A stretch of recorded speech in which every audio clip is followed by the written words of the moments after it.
Agape love is God love. See, when we're commanded to love one another, that's a decision, to love you.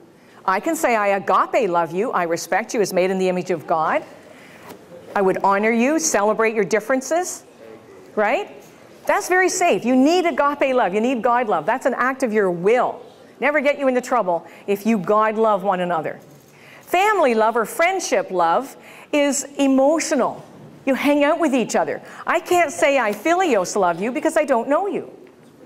Philios love is I love you like a sister, I love you like a brother. Now, I don't want a boyfriend to love me like a sister.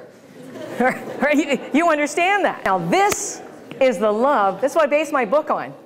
This is what gets us into trouble.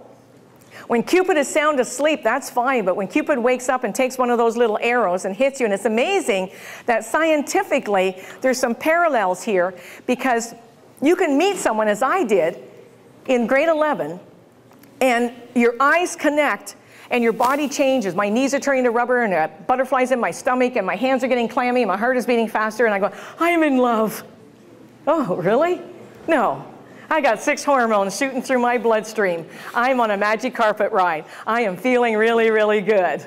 Now, the feelings are great, don't get me wrong. I needed those feelings for Keith. He needed those feelings for me. We were friends for 4 years. For 4 years, I had no desire to kiss him. He was, hi, Keith, how you doing? Oh, where's your dog Winston today? Oh, you want to go for a walk at lunchtime?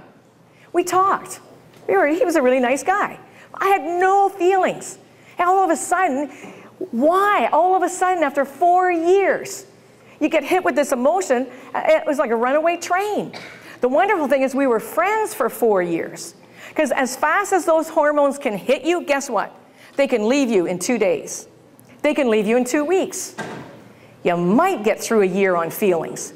But when those hormones leave, you look at that person, you go, what am I doing with this person? I don't even like them. And if you don't like the person you're with, you can't ever get those feelings back. Now, the amazing thing is when you have sex with a person, there's more hormones that are released. There's oxytocin in women. It's a bonding hormone. It crazy glues you to the other person. In guys, it's vasopressin that is released. Again, it bonds you to that individual. It's a positive thing, but not very positive if you break up. Do you know that people have died of a medical condition called transient apical ballooning syndrome? They've died of a broken heart. It's as if a sledgehammer smashed your heart. The heart actually changes shape to look like a teardrop. It will go back to shape in a few days. But what about your emotional heart? People have said they feel pain in their chest. It hurts so bad. And teenagers, it can happen to you. I don't like it when someone says, oh, that's just puppy love.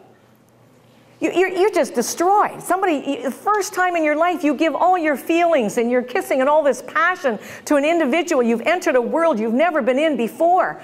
And then they walk away. I mean, I tell you, you feel like your heart's been ripped off. Here's the heart.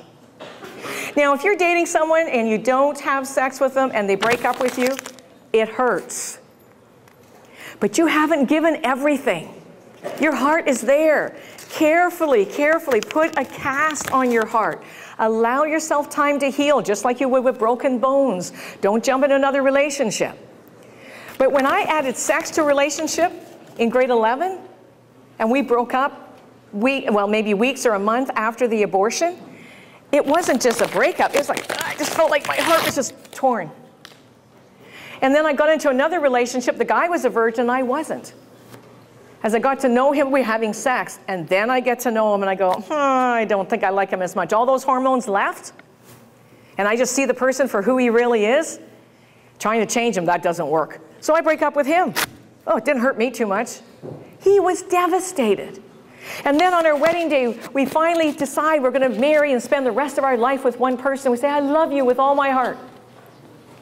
And the #1 reason for divorce is lack of emotional intimacy. Those hormones we've been releasing and bonding, we bonded with this person and that person and this one and that one. How can we stay bonded to one person? When I stopped having sex and I said, okay, God, forgive me. From this day forward, I'm not going to be sexually active. Do you know it took me 8 years of healing, of counseling, of not being sexually active? And about 8 years, I actually felt different, that all of a sudden, God had given me a brand new heart. All right.